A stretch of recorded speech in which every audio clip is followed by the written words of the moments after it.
देखो बेटा, मैंने आपको जो समझा दिया था ये चार्ट समझा दिया था। इसके बाद यहाँ पे देखो, ये क्या लिखा है, यहाँ पे एक हल है तो उसका हल है, तो यहाँ पे प्रतिच्छेद करती है तब भी, संगत है तब भी। इनमें से हल अगर ये आएगा तो यहाँ पे हल करेंगे विलोपन से, प्रतिस्थापन से, विरज गुणन से और ग्राफ से। यहाँ पे हल नहीं करने के, यहाँ पे हल नहीं करने के, क्योंकि क्यों नहीं करने के, क्योंकि इसमें समीकरण का कोई हल नहीं, तो हल हल नहीं, ठीक है, करने की जरूरत नहीं है। फिर यहाँ पे समांतर में तो समांतर दो रेखा कभी समांतर वो हल नहीं होती है। यहाँ पे असंगत हो असंगत असंगत है। यहाँ पे देखो अगर अनेक हल है बेटे, अनेक हल तो बहुत सारे हल है, कहाँ तक निकाल के दिखाएंगे भाई, समझ ना, तो उसका कोई एक आंसर नहीं है, तो उसे हल नहीं करने के। हम हल करने के लिए अगर वो कहेगा कि दो तीन हल बताओ तो कर देंगे, वरना हल नहीं करने के। यहाँ पे इसको सवाल सीधा यहीं पे लिख देना रहता है, समीकरण के अनेक हल है, अनेक हल है तो बहुत सारे हल है, कहां तक निकाल के दिखाएंगे हम, है ना। तो यहाँ पे आज हम सीखेंगे विलोपन, मैंने सिखा दी थी, विलोपन सिखा दी थी, नहीं सिखा दी थी। फिर उसके बाद प्रतिस्थापन सिखा दी थी। आज मैं सिखाऊंगा तुम्हें विरज गुणन, ठीक है। विरज गुणन के लिए सबसे पहले देखो, और कोई सी विधि ये वाली वैल्यू सी की इधर हो या इधर हो कोई फर्क नहीं पड़ता, मगर यहाँ पे विलोपन में ये याद रखना है इसी रूप में होनी चाहिए समीकरण। इसको इधर ले आओ, सी इधर है तो जीरो के रूप में लिख लो, ठीक है। तो यहाँ पे लिखेंगे, यहाँ पे इस वाले को इधर लाएंगे तो यह आ जाएगा 2x प्लस वाई और माइनस के 5 बराबर 0। ये आ जाएगा यहाँ पे देखो 3x माइनस 2y माइनस के 4 बराबर 0। कोई दिक्कत? यहाँ पे बेटे इसको डाल देंगे समीकरण 1 और इसको 2। अब यहाँ पे जैसे हम कहते थे व्यापक समीकरण से पहले तो तुलना करने पर फिर चेक करने पर, है ना, वो कर लेना। तुम कैसे करोगे, फिलहाल मैं लिख देता हूं यहाँ पे व्यापक समीकरण, ठीक है। व्यापक समीकरण ये है a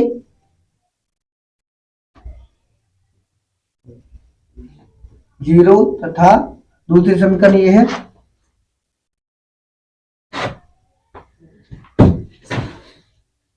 से तुलना करने पर। अब तुलना कैसे करेंगे, मैंने तरीका बताया था तुम्हें, सिंपल सी बात है। ये वाला देखो a1, ये b1 और ये c1, देखो ध्यान से, ये a, ये b और ये c, तो ये वाली लिख दो 2, बस x y को छोड़ देना, ठीक है। जैसे देखो अगर यहाँ पे देख लो, चाहे x प्लस वाई और माइनस 5, यहाँ a लिख दो, b लिख दो और ये c लिख दो, ठीक है। तुलना करनी है।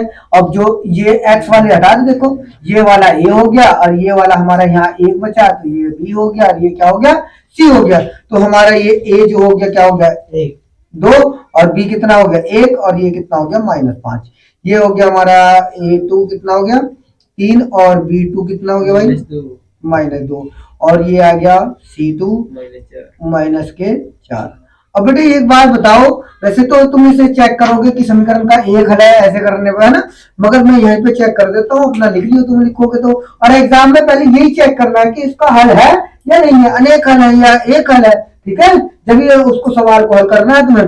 यहाँ पे देखो इसके पूर्ण में ये लिखेंगे तो ये वाली वैल्यू उसके 1/2 के बराबर नहीं आने कभी भी, माइनस के 1/2 के बराबर नहीं आने ना, तो ये वाली वैल्यू है माइनस के 1/2 इसके बराबर नहीं आने का कभी। तो समीकरण का क्या है, एक हल है। अगर एक हल है तो उसे निकाल के दिखाएंगे। उस हल को निकालने के लिए हमें विरज गुणन का प्रयोग करना पड़ेगा। देखो विरज गुणन का प्रयोग करने के लिए देखो मैं यहाँ पे लिख लेना विरज गुणन विधि, ठीक है। वैसे इसके तरीके और भी हैं, मगर मैं तुम्हें हल्का सा बताऊंगा, ज्यादा भारी नहीं। देखो यहाँ पे ये वैल्यू लिख लेना, ठीक है। और लिखने के बाद आपको क्या करना है, ये वैल्यू लिख ली। सूत्र लिख करके भी लिखते हैं, मगर सूत्र से तुम्हें थोड़ा हार्ड पड़ेगा, बिना सूत्र के आसान पड़ेगा। देखो यहाँ पे पहले एक ब्रैकेट लगा लो, माइनस लगाओ, फिर एक ब्रैकेट लगा लो, लगा लोगे, ठीक है। फिर यहाँ पे एक बार और लगा लो एक ब्रैकेट, बीच में माइनस का, फिर एक बार ब्रैकेट लगा लो, ठीक है। फिर इसमें भी ऐसे करो आप, इसमें ब्रैकेट लगा लो और माइनस लगाओ, फिर ब्रैकेट लगा लो। अब रही ब्रैकेट की भरने की बात, इन ब्रैकेट में कैसे भरेंगे, क्या भरेंगे। देखो यहाँ पे क्या है x, x की जो शुरू की वैल्यू, मतलब इन वालों को आप बंद कर लो, इनको मत देखो। अब इसकी गुणा इससे कर दो, तिरछी गुणा, इसकी गुणा इससे और इसकी गुणा इससे, तो इसकी गुणा इससे करेंगे तो यह आ जाएगा 1 गुणा -4, ठीक है जी। फिर इसके बाद क्या करना है बेटे, इसकी गुणा इससे करिए, अब इसकी गुणा इससे कर लो बेटे। यहाँ पे जैसे इसकी गुणा इससे करोगे तो यह आ जाएगा -2 गुणा -5, ठीक है। फिर इसकी बारी आई, अब देखो यहाँ पे ये वाली आपकी गुणा होगी तो इस वाले को आप, अब इस वाले को ये क्या लिखा, वाई वाला जो है ये वाला पद है तो ये वाई वाला बंद कर दो आप, वाई वाला बंद कर लिया।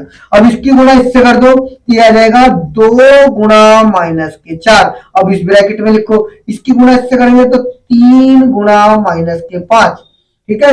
अब इसके बाद बेटे ये वाला देखो, ये अचर है, अचर वाले तो बस हो गई। यहां से देखो इसको, इसके बाद देखो यहाँ पे ये वाली वैल्यू हमने लिख ली। अब कौन सी लिखनी है हमें, इस वाले को, वाई वाले को हमने बंद कर लिया। इसकी गुणा इधर करेंगे तो यहाँ पे इसकी गुणा इससे करेंगे तो ये आ जाएगा कितना, 2 गुणा -4 ब्रैकेट, फिर यहाँ पे ब्रैकेट लगाओगे आप, ये ब्रैकेट देखो, तो अब इसकी गुणा इससे करेंगे तो यह आ जाएगा कितना, 3 गुणा -5। फिर इसके बाद देखो बेटे, इस वाले को अचर को बंद कर देंगे, इसकी गुणा इससे करेंगे तो यह आ जाएगा 2 गुणा -2, इसकी गुणा इससे करेंगे तो आ जाएगा 3 गुणा 1। अब देखो यहाँ पे चिन्ह लिख लो इसके, यहाँ पे इसको माइनस प्लस माइनस, 4 अब बेटे यहाँ पे देखो ये माइनस प्लस, 5 दूनी 10, तो बेटे ये आ जाएगा आपका कितना, 14। ये आ जाएगा -y बटे, इसको आ जाएगा कितना, 8, और ये माइनस प्लस, 3 पंजे 15, और बेटे ये आ जाएगा हमारा 1, यहाँ पे -4 धोखा नहीं जा जाएगा, यहाँ पे देखो ये आ जाएगा माइनस, ये आ जाएगा 3 और ये आ जाएगा x -14 बराबर -y/, ये देखो जुड़ जाएगा, कितना आ जाएगा, जुड़ के घट के कितना आएगा बेटे, 7, और यह आ जाएगा 1/-7। देखो सब में कॉमन है -7, तो -7 हटा दो, पहले दूसरे तरीके से बताया था, यहाँ -7 और ये आ जाएगा 2, क्या आ जाएगा 2, 7 दूनी 14 होते हैं ना, तो 1/7 सब में हटा दिया, तो ये माइनस भी हटा दिया, तो बेटे यहाँ आ जाएगा y और ये आ जाएगा 1। अब इसको लिखोगे पहला भाग और दूसरा भाग लेने पर, है ना, भाग लेने पर, तो बेटे ये आ जाएगा x, दूसरे की जगह तीसरा लो, क्योंकि ये दोनों लोगे तो वैल्यू नहीं आ जाएगी, तो यहाँ पे पहला और मैंने कौन सा लिया, तीसरा, इधर 2 अब ये वाला ले लेंगे, कौन सा है, ये है ना, तो कौन सा, दूसरा और तीसरा भाग लेने पर, तो ये आ जाएगा आपका y बराबर 1, ये आपका आंसर, ठीक है।